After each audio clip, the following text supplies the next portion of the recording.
listening to the Pharmacy Podcast Network.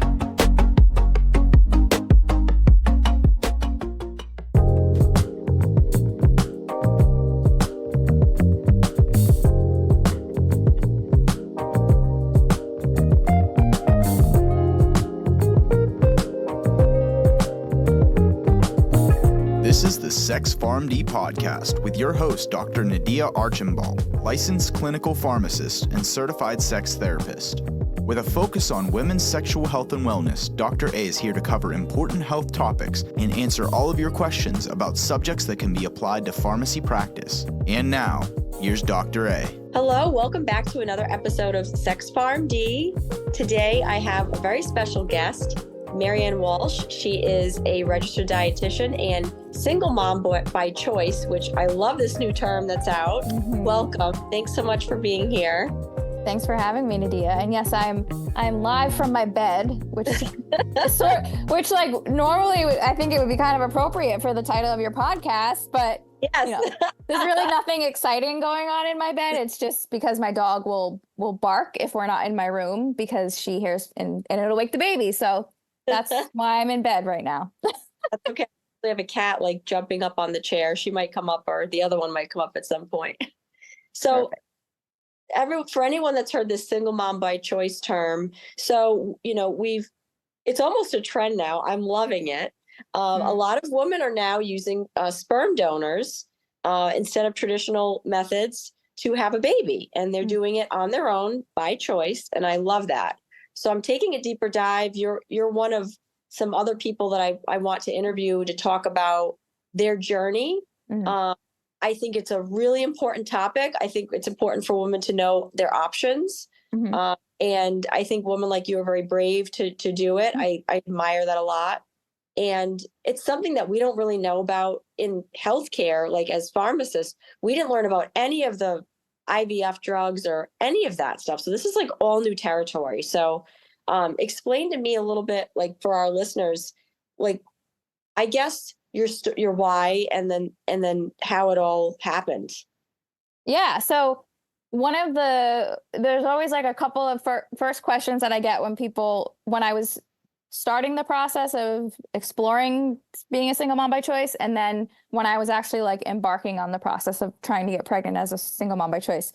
And the first question was, oh, I didn't realize you were gay, which totally fine if I was, but I'm not. So I'm a straight female. And then the other question is, you couldn't find a boyfriend? Like, I don't get it. Like, you're pretty, or you have you have a lot going for you. You have a good career. You're young. All this stuff, and it was just funny, and it was just like, yeah, but there's so much more to a life of a person and their story. Like when it comes time to making this decision, and so it's funny. Those are like the first couple questions that I would always get. Yeah, I had been in long-term relationships. I moved to Florida 9 years ago from Rhode Island, and she's a fellow Rhode Islander, like me. Rhode Islander, and I just didn't have good luck with relationships. And I was, in the meantime, while I wasn't having good luck with relationships, I was building a career and I was growing in my career, and that was kind of going well. And so I hit 35, and because I actually have family members that are part of the LGBTQ community, and that's how you have a baby if you're a lesbian. I have two nieces that were conceived via donor sperm. My sister, she's technically my stepsister, but she's my sister, and then my sister-in-law, and they used the same sperm donor, and they took turns carrying. And that's so cool. Yeah. And so I had these nieces that I was really close with that were donor conceived. And so that kind of made it more close to home for me and less of a foreign concept. And I just was like, I just kind of started getting the ball rolling and started thinking about it. I was actually talking to my hairdresser about it, and she's like, oh, I actually know someone that did that too. And so she connected me with this girl, and we had a phone call, and we just kind of like talked about it, and she kind of like walked me through the process that she went through. And, a month later I was, this was 2020, 2021. 2021. Wow. Yeah, this was 2021, end of 2021. So COVID restrictions were still a thing, kind of, with doctor's offices. So I did the initial visit with the doctor. I used a fertility clinic in Boca Raton. And he was super nice, and he just kind of like walked me through the process, and like asked me like lots of questions about, like, how do you have family around? Do you, all this stuff, like my medical history and all, but also too, like, really like social, familial type questions, which ended up making sense with some of the decisions of how aggressive he was later on, because he wanted to minimize my chances of multiples for that very reason, because he knew that I didn't have a lot of family around here. Yeah. Help and stuff. It was really, I got impatient at times because I wanted things to move fast, but now I'm glad that I trusted him. And so, so they give you all this whole rundown of information, and then it seems like it's never going to come together, but it does. So you get genetic testing. Okay. Which is awesome. That's great. Because you don't do that with you don't really do that with a typical relationship unless you suspect there might be something wrong or whatever. And so, you got genetic testing, and then, you get a bunch of baseline work done, because they want to make sure that you even what your options are in terms of conceiving, because it's not just IVF. You can also do IUI, which is intrauterine inception, which is just, they put a catheter, they put a catheter in you, through the uterus, and they deliver the sperm that way versus IVF. And so, they do a bunch of preliminary tests to see what you're even working with fertility wise. And so, it was a little overwhelming, but it was also, it was just fascinating, because it's stuff that you wouldn't even have to think about if you were just having a child the normal way.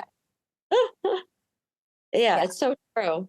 I call it designer babies. I call them, I have that, because you pick, you pick the sperm donor out of like a catalog, right? Like, and just kind of. Yeah. So once you get your genetic testing back, you have, most of us have some sort of genetic, I don't want to call it an issue, but most of us has something that, if we were to mate with someone who has that same exact gene, then that person would have a rare genetic disease. So I had one thing that came up. It was like glycogen storage disease, which was interesting as a dietitian. I was like, oh, glycogen, so carbs turn into glycogen. But so even though that's super rare, it still eliminated quite a few possible donors, because they just wanted to make sure that anybody that was never, how do I explain this? Like anybody that maybe even possibly had that chance of having that. Okay. That was eliminated. And so I had kind of like dabbled in looking at the cryobanks and picked a few that I liked, but then once I got the genetic testing, it kind of eliminated some people, which was fine. And so from there, once you have the genetic testing and you rule out any any possible donors that could have any little issue, then you can kind of get down to the nitty gritty of like, okay, like what's important to you in terms of like height, education, which kind of, I mean, I don't know. There's so many opinions as to if that person's education really correlates with their intelligence naturally, but so like education level, eye color, I have green eyes, hard to see on this, but I have green eyes. So I knew that I knew I wanted like my baby to have light eyes. And so I picked a donor who had light eyes. I'm Italian and Irish, and I wanted someone to have something that at least one of my heritage backgrounds. And so I picked a donor who was Italian and Brazilian and Spanish. And that you have essays, you get to read that they wrote, their reason why they're donating, which of course I'm not naive. I know obviously like a lot of people donate for money. But some of them really did have like kind of sweet stories about maybe they had someone who was, had infertility issues in their family. So that motivated them to look into it too. And so I think one of the common misconceptions is that and some people do it this way, but that was not the way that I was going to do it. That it's just like this black market of sperm. And you just literally like meet up at a hotel, and like some people do that. Some people do that. It's crazy. It wasn't right for me because I wanted to do things, but I realize I'm coming from a place of privilege when I speak about that, because it's very expensive. And even though I did not grow up with money, I don't have parents around to help me or anything, because I've been in a position of my career and I've been able to kind of like save and do all that type of stuff. I was able to afford that.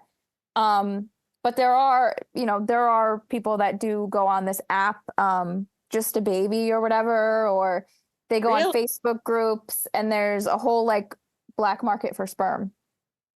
Wow. I didn't even know that. Oh my goodness. But I didn't do things that way. I went through the California Cryobank, which actually Lala Kent from Vanderpump Rules. Oh, she's doing that too. Yeah, and she actually used the same. There's not a lot of sperm banks. There's maybe, I don't know the exact number, but there's maybe like 6 or 7 in the country. Really? Okay. Yeah, and it's actually they're very like specific about like if you have a certain issues, like they will not take you. Like if you have really prominent medical histories of certain things, like they will not accept you as a sperm donor. You have to have a certain amount of motility in your sperm, a certain amount of sperm count in the semen sample that you give them. I mean, these vials are now it's like $1,400 a pop. Wow. Yeah, I was going to ask you about. So, did insurance cover any of that? No. For me, no. I've heard, and I'm self-employed, so I have self-employed insurance. So I don't really know if this is a good gauge, but I've heard that someone who's doing things my way, if they're working with a company that has fertility benefits, because it's becoming more and more common now, of course. I've heard that you just have to somehow prove infertility first, which would be hard to do as a single woman. Interesting. I don't know how I would have proven that. I mean, I don't know, but yeah, but no. So insurance didn't really cover most of it. Maybe some of the typical standard blood work that was part of the initial testing and stuff like that. But no, I mean it didn't really cover anything. So everything was pretty much out of pocket. But like I said, my doctor was Dr. Perez, Boca Fertility. He was great because he was just like, okay, we're going to start with IUI, which is intrauterine insemination. All my numbers looked pretty good for a 35-year-old. So I didn't have to do any of it's like the trigger shot. Forget what. Okay. So you didn't do that. Okay. I forget what the drug is for the trigger shot. But it's to help induce ovulation. Okay. And then there's another one too that they sometimes give, but they can cause your body to produce a lot of eggs, and then you could have a higher chance of multiples. Is it HCG? Probably what they're saying. Pregnant and alone. Yeah. Oh, the trigger shot. I wasn't sure if that was the trigger shot. Yeah, that's interesting. I'll have to look that one up. Okay. Yeah, I can't remember the name of it. But it was one of them, and everyone I know that I had met, because you meet people in Facebook groups, you start like looking for things on Instagram, and then people show up that had a baby that way and stuff.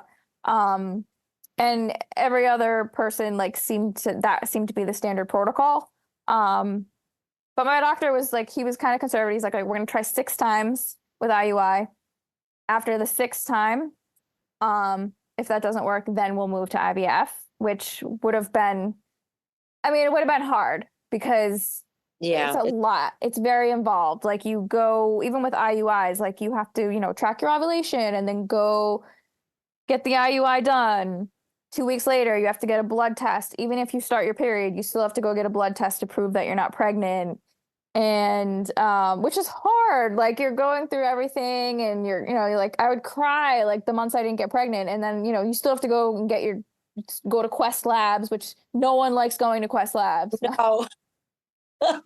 or LabCorp. Well, I'm not picking on Uh, Quest, but like no, Quest you or still get LabCorp. I an mean, appointment. It's awful. yeah, it's the worst. It's the worst. And the worst thing was I'd always be like, so do I have to fast for this appointment? Because that to me, that's the hardest thing. Like going to the lab, like waiting, and that's one thing. But fasting before is like the worst thing because I wake up and I want to eat and drink coffee or whatever, and they're like, "Yeah, you have to fast." I'm like, "Why? Do you know why?" They're like, "No, just to be on the safe side." I'm like, so, yeah. So it was just a lot. It was a lot, but the fourth one took. So Okay. That's yeah. good. That's the catheter procedure, right? It's they call it like the turkey baster. Yeah. Yeah. It literally is just like a long tube and they just poke it right in there.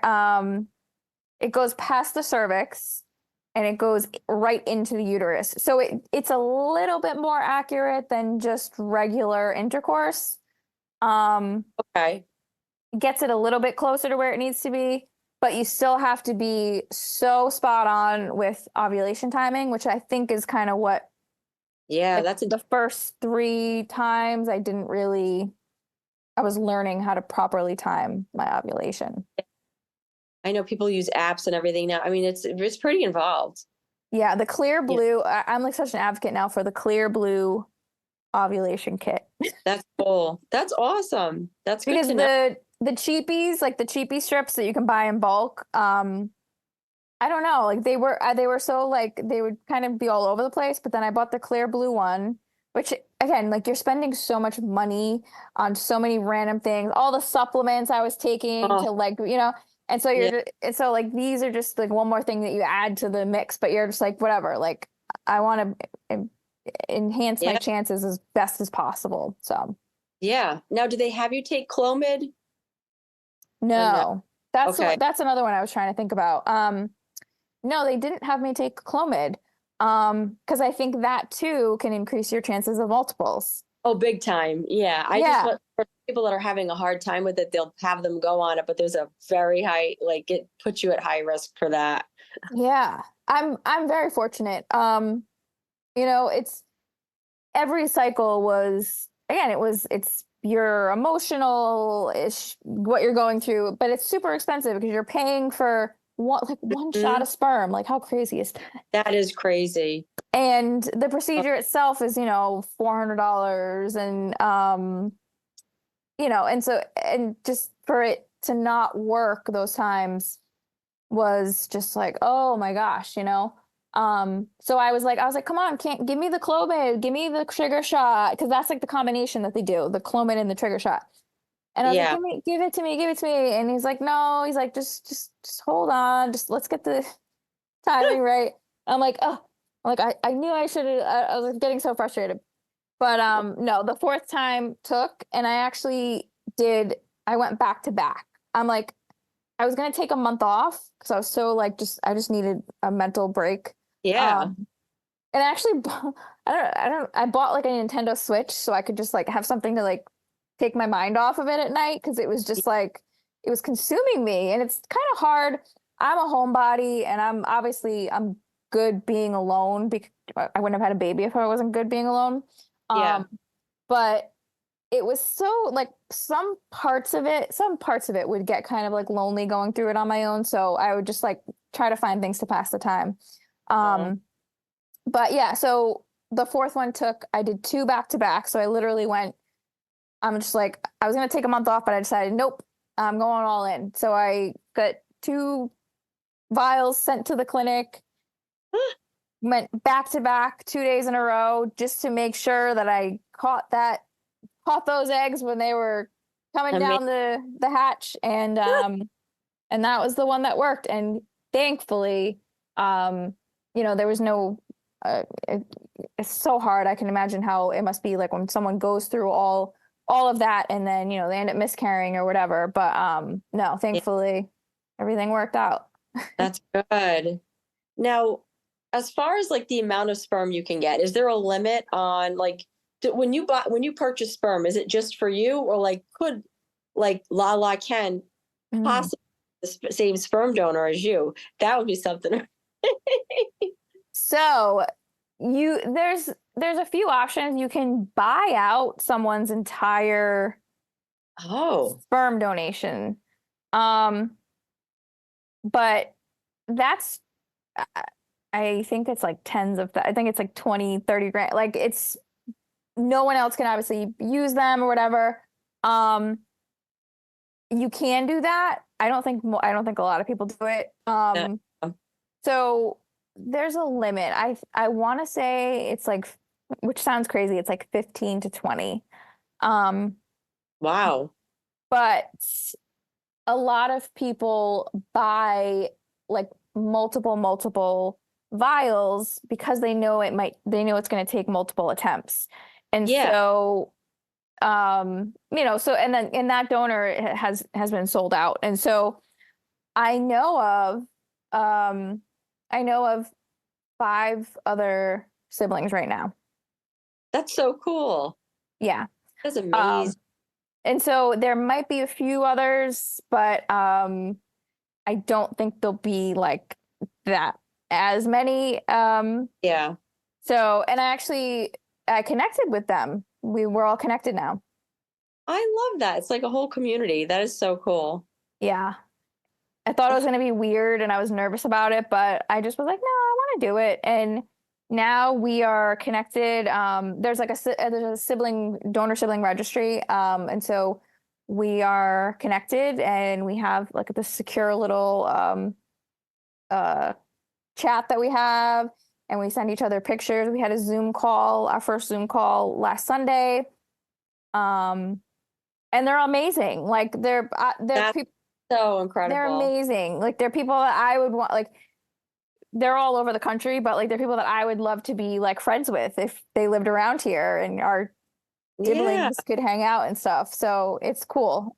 That's wild. It is such a wild time. It's cool though. Yeah. So is 6 the max, like the max amount of times for IUI until the doctor is like, okay, you need to move on to IVF now? I think for me, it was 6 because I was generally healthy. So for me, it was about getting the timing right. It was about getting the ovulation right. And then, but I think for other people, I think sometimes if they have some sort of issue, I know one girl who I've connected with through Instagram. I think she said that they were going to cap it off at 3 and then they were going to move to IVF. So every doctor has their own kind of different beliefs and protocols. And some just go straight to IVF. Some do not even do IUI.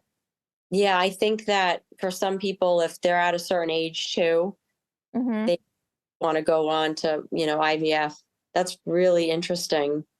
What do you think would be like things that you would recommend to someone that's like looking into doing this, as far as I usually say this at the end, but like your top 3, like what would be the things that you would have wanted to know maybe before going through the process?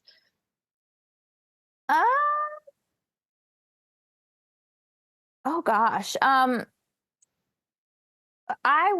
would say to practice, I would have practiced tracking my ovulation well before I was in the game.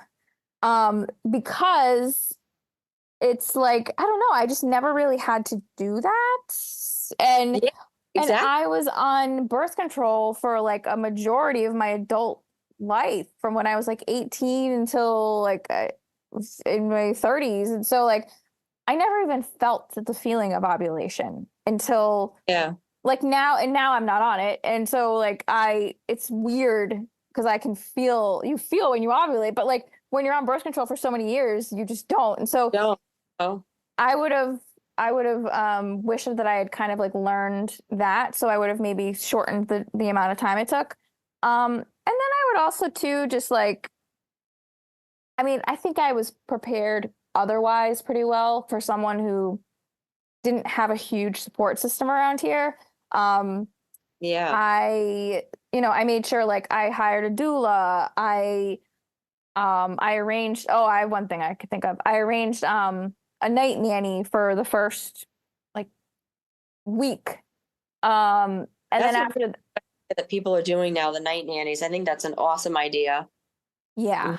I mean, it's expensive. But your like sleep is so important. Mm-hmm. And you're exhausted in those first few months, and it's just Well, you were by yourself, like you don't have anybody, so mm, but that's a good thing to look into for some people, you know? yeah. One thing I didn't realize, and I would have I should have talked more to the doula people about this.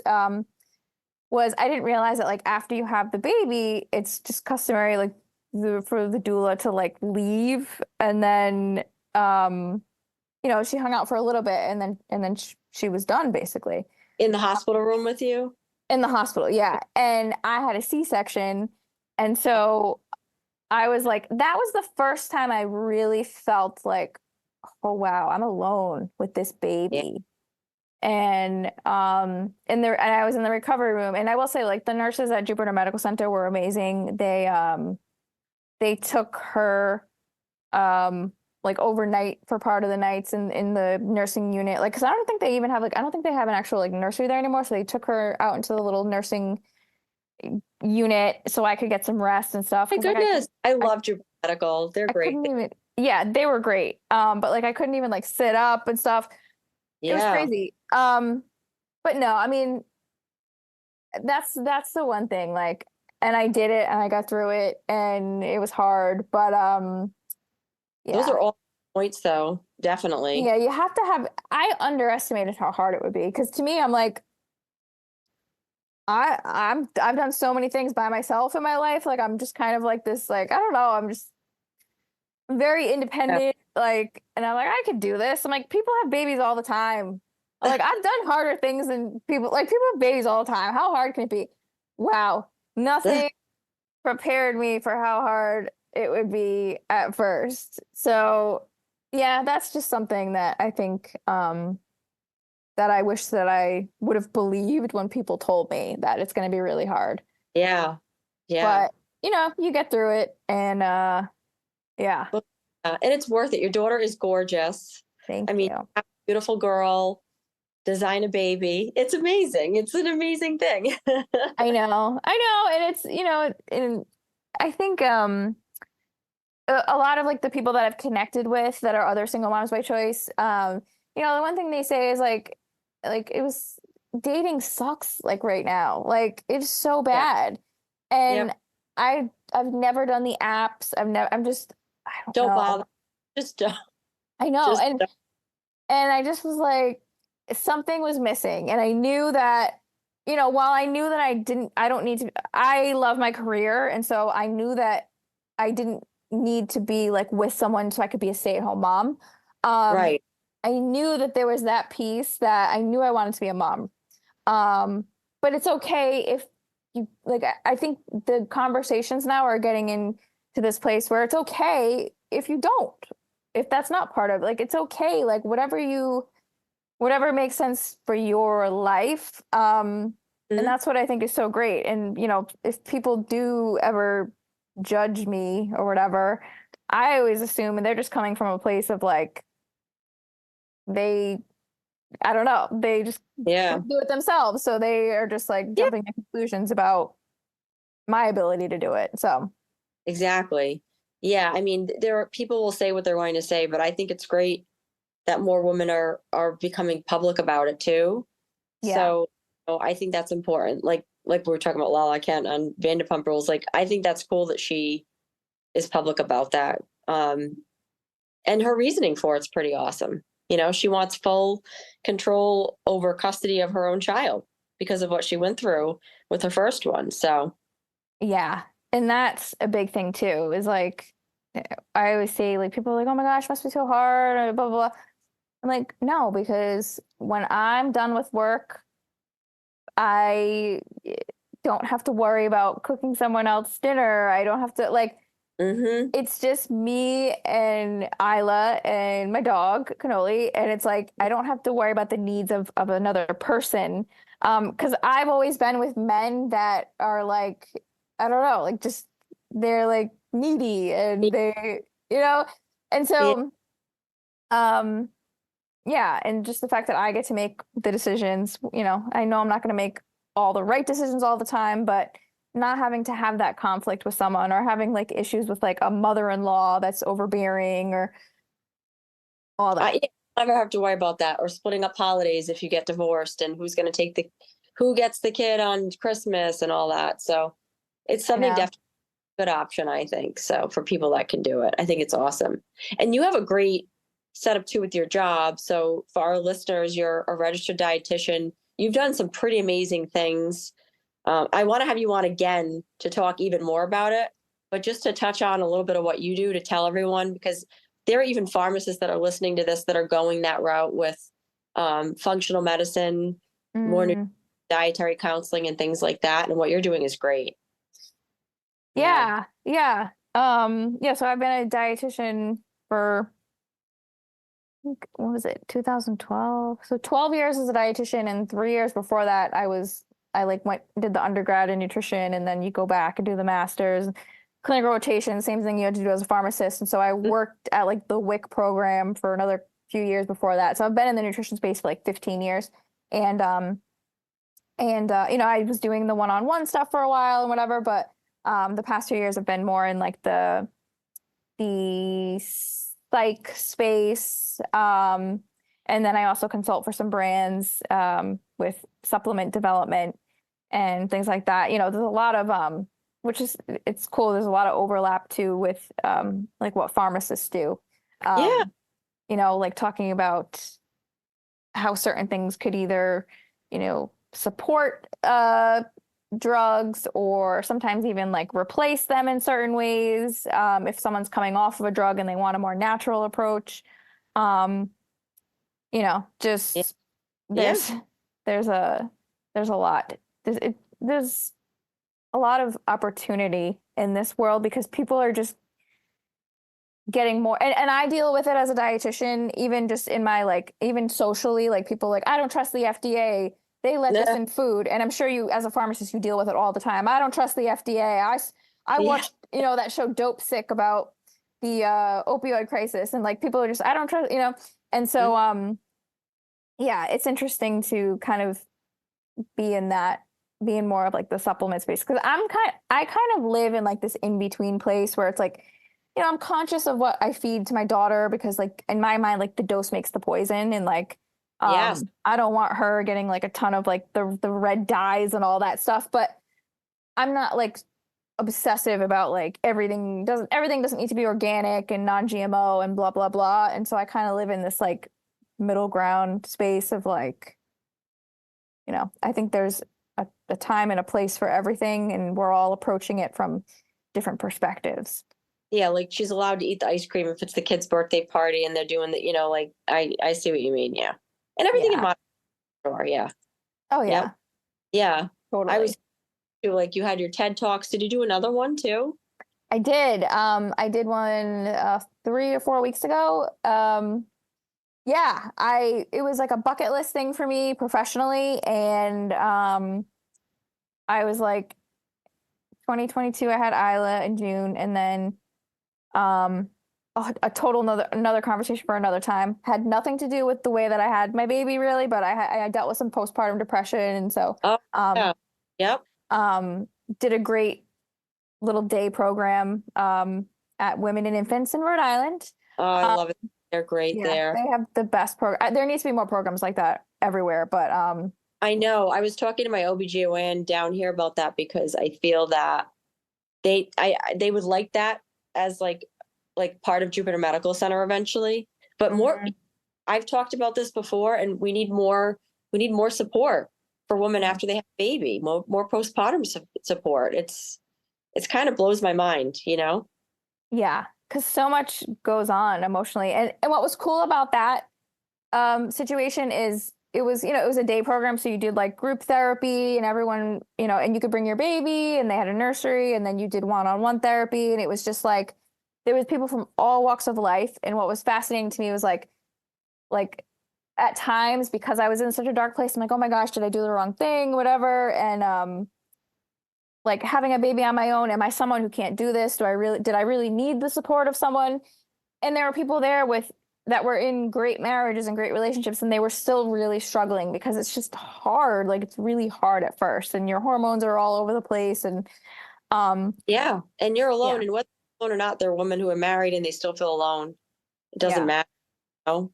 yeah. And so I Yeah. kind of had this like, I don't want to call it like a reawakening, but it was like this like almost like, I mean, you do have your life changes obviously when you have a child, but I had this like weird epiphany, like, okay, like I'm setting my goals for the year. Once I got back and she was 4 months old and I was feeling better emotionally. She was sleeping through the night. Sleep is so important. I'm like a high sleep needs person. Mhm. And I was It's sleeping through the important. night.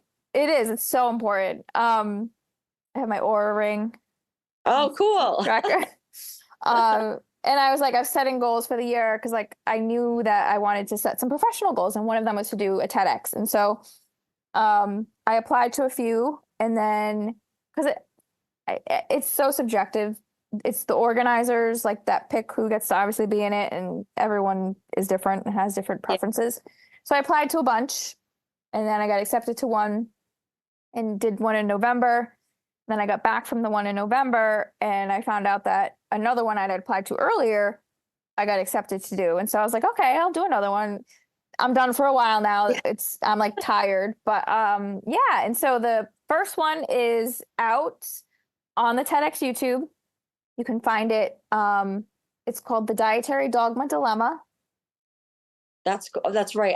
I remember I watched it and I thought that was really cool. I'll include that too in the show for anyone that is interested, and your website and everything. And Yeah.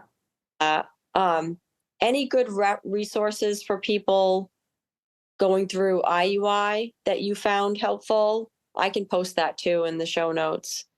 Mm, there is a single mom by choice organization. Okay, Um, cool. I I didn't really find a ton of, I mean, it's there, but I didn't really find a ton of information there. Um, I was in some Facebook groups, at, single mom by choice, groups, and just seeing like people talk about their experiences. Again, sometimes some of them were a little different where people were doing things like a little bit different. They were doing like meetups or, uh, making arrangements with friends and signing legal documents. So that way, like, because some people, they know someone that ends up becoming the sperm donor. But for the most part, most of the people in there were using donor sperm. Um, and so some Facebook groups were pretty helpful. I don't remember the names, but Yeah. the surprising thing that I found is like once I started looking for it, it was everywhere. Yeah. We just don't have it stamped on our forehead when we're in the grocery store, but it's like Right. once I started talking about it, once I started like looking for it, I was finding stuff everywhere about single moms by choice and IUI versus IVF and all that stuff. So yeah, it's like anything else, kind of Mhm. funny. Like you don't even think about it until you actually start exploring it, and then all of a sudden it's like, oh yeah, I know someone, or I know someone that did it, or Yeah. yeah, and you're like, oh, I didn't know that. Yep. So interesting. Yeah. So what is the best way to reach you if any of our listeners want to reach out or get more information from you about what you're doing with your, nutrition end of things, and on the IUI side of things, if they have questions or anything like Yeah. that? Yeah. It's funny. My DMs are always open if someone wants to talk about the if they have questions about the single mom by choice route. I don't know what it is. Like, sometimes like when people message you about like, more technical, like more worky related stuff, sometimes it's like it's hard because you can't give people advice that you don't No. know. As clinicians, like we can't, or as like a dietitian and a pharmacist, like we can't give people, like we'd have to look at so many other factors, and I think sometimes people don't realize that. But my DMs are always Oh, open if people ever want to talk about like the single mom by choice thing, because I wish that I had more people to kind of run ideas off of in the very beginning. And so you can find me on Instagram, Maryann at Maryann Walsh RD. okay. And I'll include that. And yeah, and then Yeah. I'm like a LinkedIn. I like LinkedIn, but LinkedIn's Facebook for professionals. It's good. it is. I know so many people are like LinkedIn is so. I'm like, that's how I guess some people. That's how I feel about TikTok sometimes. Like I'm like, what am I doing here? You know. But but yeah, Instagram is pretty much at Maryann Walsh RD. You can find me there. Great. Well, thank you so much. This has been amazing, and I hope this has been informative for some people that have never heard of it or have, were kind of wondering about it. So I think this is going to be really helpful for people. So thank you so much for opening up about your journey and sharing your story. It really means a lot. Yeah, even if one person is having a tough time with their biological clock and they're like, I'm not meeting the right guy or whatever, and if I can give one person hope, that makes me happy, because that's just you don't have to live life in this linear way like everyone else. Yeah, it's so true. Well, thank you so much. All right.